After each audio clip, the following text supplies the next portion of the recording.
اعوذ باللہ من الشیطان الرجیم بسم اللہ الرحمن الرحیم۔ سورہ الحج چیپٹر نمبر 22 آیت نمبر 67 to 70۔ اور ہم نے ہر امت کے لیے ایک طریقہ مقرر کیا ہے کہ وہ اس کی پیروی کرتے تھے، بس وہ اس معاملے میں تم سے جھگڑا نہ کریں اور تم اپنے رب کی طرف بلاؤ، یقیناً تم سیدھے راستے پر ہو۔ اگر وہ تم سے جھگڑا کریں تو کہہ دو کہ اللہ خوب جانتا ہے جو کچھ تم کرتے رہے ہو۔ اللہ قیامت کے دن تمہارے درمیان اس چیز کا فیصلہ کر دے گا جس میں تم اختلاف کر رہے ہو۔ کیا تم نہیں جانتے کہ آسمان و زمین کی ہر چیز اللہ کے علم میں ہے، سب کچھ ایک کتاب میں ہے، بے شک یہ اللہ کے لیے آسان ہے۔ اس قرآن کی آیت کو سمجھنے کے لیے کچھ بیسک چیزیں سمجھنا ضروری ہے، جو میں آپ کو ایکسپلین کرنا چاہتا ہوں کہ پیغمبر جو بھی آئے وہ اللہ سبحانہ و تعالیٰ کی طرف سے آئے ہیں، اور اللہ سبحانہ و تعالیٰ نے ہر مرتبہ شریعت کے اندر کچھ چینجز کیے ہیں۔ جیسا کہ اللہ سبحانہ و تعالیٰ آدم علیہ السلام کو بھیجا اور آخری جو پیغمبر محمد صلی اللہ علیہ وسلم کو بھیجا، ان کے درمیان اللہ سبحانہ و تعالیٰ نے کئی پیغمبروں کا ذکر کیا ہے قرآن کے اندر کہ اللہ سبحانہ و تعالیٰ نے ان کو گائیڈنس کیا، اور اللہ سبحانہ و تعالیٰ کے حکم سے وہ اپنی قوم کو گائیڈ کرتے تھے۔ اب اس کے اندر جو ہے کئی چیزیں آ گئی، عبادت آ گیا، معاشرت آ گیا، معاملات آ گیا، یعنی ٹرانزیکشن کا معاملہ ہو یا بات چیت کا معاملہ ہو یا کس طریقے سے تجارت کرنا ہے اس کا معاملہ ہو، ہر طریقے سے اللہ سبحانہ و تعالیٰ نے پیغمبر کے ذریعے سے ان قوم کو گائیڈنس کی۔ اب ظاہر سی باتیں جو ہے تقریباً کئی ہزاروں پیغمبر آئے، اور اس قرآن کے اندر تقریباً 25 پیغمبروں کا جو ہے نام کے ساتھ ذکر آتا ہے، اور ان کی بھی الگ الگ قوم تھی، مگر سارے پیغمبروں کو بھیجنے والا ایک ہی تھا، وہ ہے اللہ سبحانہ و تعالیٰ۔ ایسا نہیں کہ ایک پیغمبر کو ایک اللہ نے بھیجا، نعوذ باللہ دوسرا پیغمبر اس کی اجازت کے بغیر آ گئے، بلکہ جتنی بھی شریعت، جتنے بھی قوم آئے وہ اللہ سبحانہ و تعالیٰ نے پیغمبر کے ذریعے سے بھیجا، اور ان کو سدھرانے کی ذمہ داری پیغمبر کی تھی، بتانے کی ذمہ داری پیغمبر کی تھی۔ اب اصل چیز میں آپ کو سمجھانا چاہتا ہوں یہاں پر، جو قرآن کی ایک آیت ہے کہ اور ہم نے ہر امت کے لیے ایک طریقہ مقرر کیا ہے، وہ اس کی پیروی کرتے تھے۔ جب بھی پیغمبر شریعت لاتا اس کے اندر ظاہر سی بات ہے کہ عبادت کا ایک رول ہوتا، عبادت، پریئر کرنا۔ اب ظاہر سی بات ہے کہ مطلب جو ہے ایک طریقہ پیغمبر ان قوم کو سکھاتا ہے کہ دیکھیے اس طریقے سے عبادت کرنا ہے، مگر جب نیکسٹ پیغمبر جب آتے ہیں، اصل چیز جو ظاہری عبادت ہے اس پہ کانسنٹریشن نہیں دیتے، بلکہ جو اندرونی، میں اور بھی ڈیٹیلز آپ کو سمجھاتا ہوں۔ اصل میں کیا ہوتا ہے کہ دو طریقے ہوتے ہیں عبادت کے، ایک ہوتا ہے اندرونی طریقہ، ایک اندرونی پہلو ہوتا ہے، اور اس کا جو ہے ظاہری پہلو جو ہے وہ عبادت کا ایک جز ہوتا ہے۔ مثال کے طور پر ہم نماز پڑھتے ہیں، اور جب ہم نماز پڑھتے ہیں، نماز پڑھنے کے وقت ہم پہلے اندر سے ہمارا ایمان فکس رہتا ہے کہ ہم ایک ہی اللہ کی عبادت کر رہے ہیں، اور اللہ ہمیں دیکھ رہا ہے، ہم اسی کی عبادت کر رہے ہیں۔ یہ ایک اندرونی پہلو ہے، بٹ اس کے ایک ظاہری طریقے ہیں نماز پڑھنے کے۔ اسی طریقے سے روزہ ہے، اسی طریقے سے حج ہے، کئی عبادتیں ہیں جس کا جو ہے ایک ہوتا ہے اندرونی پہلو۔ جیسا روزہ بھی رکھتے ہیں تو وہ اللہ کے لیے رکھتے ہیں، اور اس کے اندر ہم فکس رہتے ہیں کہ مطلب یہ جو ہم روزہ رکھ رہے ہیں اس سے اللہ خوش ہو جائے، اور اس کا ظاہری پہلو ایک ہوتا ہے نماز، اس کی ٹائمنگز ہوتے ہیں اور اس کے اندر کچھ کنڈیشنز ہوتے ہیں۔ حج کا بھی ویسا ہی ہے، اور اس کے علاوہ جتنے بھی عبادت آپ اٹھا لو اس کا بھی جو ہے ایک ہوتا ہے ظاہری پہلو ہوتا ہے، اور ایک ہوتا ہے اندرونی پہلو۔ مگر کچھ لوگ کیا سمجھتے ہیں کہ جو ظاہری جو پہلو ہے اسی کو سب کچھ سمجھ لیتے ہیں، جو کہ غلط ہے۔ اصل چیز جو ہوتی ہے وہ اندرونی پہلو ہوتی ہے، جو تم جو اپنے دماغ کے اندر اور دل کے اندر جو چیز پہلے فکس کرتے ہیں اس کو بولتے ہیں اندرونی پہلو، اس کے اوپر ہی جو ہے حساب و کتاب ہوگا۔ اب ظاہر سے بات ہے کہ جو ہے اگر آپ کے دل کے اندر ایک ہی اللہ کی عبادت کرنے کی خواہش ہے اور جو ہے آپ کو نہیں لگ رہا ہے کہ مطلب جو ہے نماز پڑھنے کے لیے نہیں ہو رہا ہے صحیح طریقے سے، جو طریقے سے پڑھنا ہے، تو کیونکہ اگر ہاتھ پیر ٹھیک نہیں ہیں، کمزور ہیں، بیمار ہیں،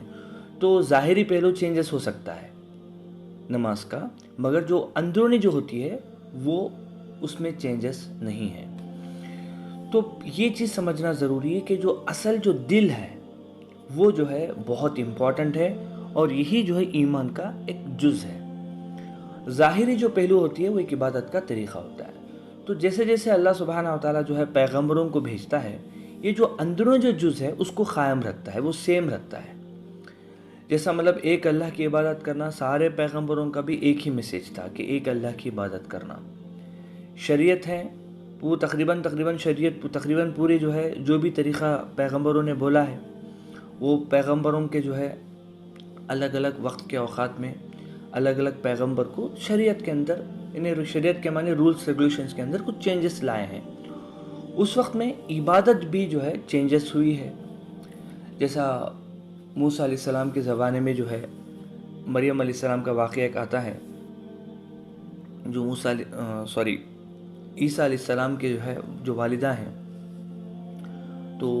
مریم علیہ السلام، انہوں نے بھی جو ہے روزہ رکھا، تو ان کا ایک طریقہ تھا روزہ رکھنے کا، وہ ایک ظاہری پہلو تھا، بٹ وہ اندرونی پہلو وہ اللہ ہی کی عبادت کرتے تھے۔ ابھی محمد صلی اللہ علیہ وسلم کے جو دور کے اندر آپ دیکھیں گے کہ مطلب ایک طریقہ الگ ہے روزہ رکھنے کا۔ اسی طریقے سے ہر پیغمبر کے پاس عبادت تھی، عبادت کا ایک ظاہری پہلو تھا اور ایک اندرونی پہلو تھا۔ تو اللہ سبحانہ و تعالیٰ کیا کرتا ہے،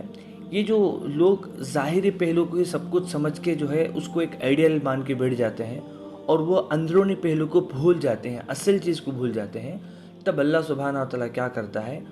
پھر سے جو ہے یاد دلانے کے لیے کہ اصل چیز اندر کی بات ہے، جو اندرونی پہلو ہے، تو اللہ سبحانہ و تعالیٰ پیغمبر کو کیا کرتا ہے، اندرونی چیز وہی رکھتا ہے، بٹ ظاہری جو طریقہ عبادت کا چینج کر دیتا ہے، تھوڑا بہت جو ہے ماڈیفیکیشن کر دیتا ہے۔ تو آلریڈی جو دوسرے پیغمبروں کو جو لوگ فالو کرتے تھے عبادتوں کو، وہ ان سے جھگڑا کرتے تھے، وہ پیغمبر سے، کہ ہمارے پیغمبر نے تو اس طریقے سے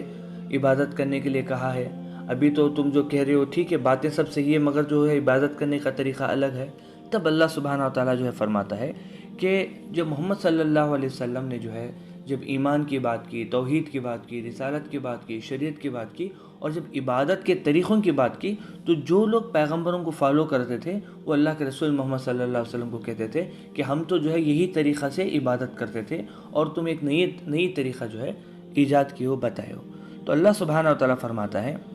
کہ بس وہ اس معاملے میں تم سے جھگڑا نہ کرے۔ پہلے بات یہ ہے کہ اگر وہ کوئی پیغمبر کے ظاہری طریقے سے کا جو ہے فالو کرتے تھے، عبادت کرتے تھے، تو اس ایشو کے لے کے تمہیں جھگڑا نہ کرے،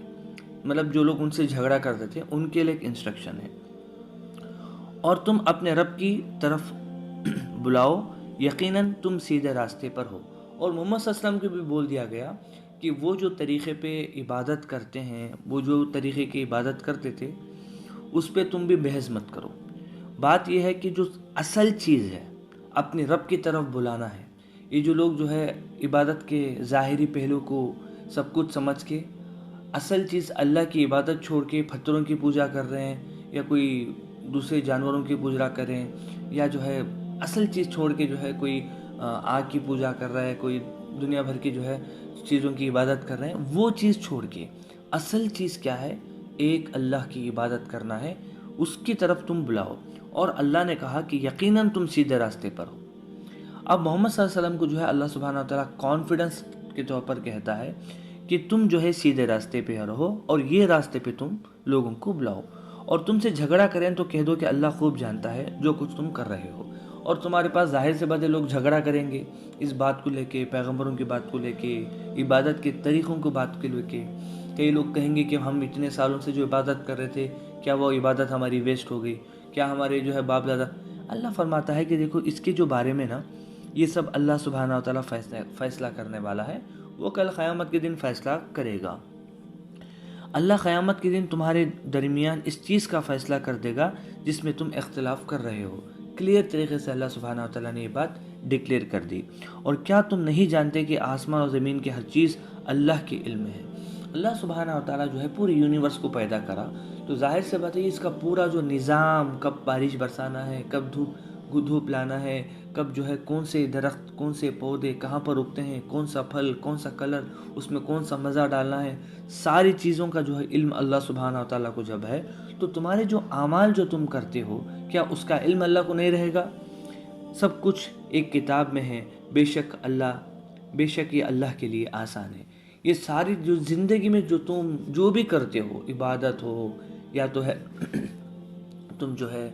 تجارت کرتے ہو یا معاملات کرتے ہو یا معاشرات کے اندر کیسا رہتے ہو،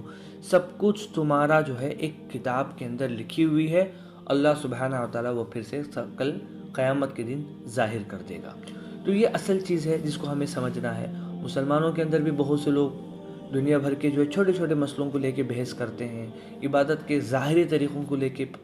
جو ہے بحث کرتے ہیں، جن کو سمجھنا ضروری ہے۔ ان کو یہ قرآن کی یہ آیت سمجھنا ضروری ہے۔ کوئی کیسے نماز پڑھتا ہے اس کے اوپر بحث کرتے ہیں، اور جو ہے لوگ اس کو مس یوز کرتے ہیں ایسی چیزوں کو۔ تو ہمیں چاہیے کہ جو اصل چیز ہے ایک اللہ کی عبادت، اس کے سوا کسی کی عبادت نہیں، اس پہ ہمیں جو ہے قائم رہنا ہے۔ اسی میں جو ہے اللہ سبحانہ و تعالیٰ کی خوشی ہے، اور اللہ سبحانہ و تعالیٰ سے دعا ہے کہ اللہ سبحانہ و تعالیٰ ہمیں جب تک زندہ رکھے ایمان کے ساتھ، توحید کے ساتھ زندہ رکھے، اور جب ہماری موت آئے تو بھی الحمدللہ اللہ سبحانہ و تعالیٰ جو ہے ہمیں جو ہے ایمان کے ساتھ اور توحید کے ساتھ جو ہے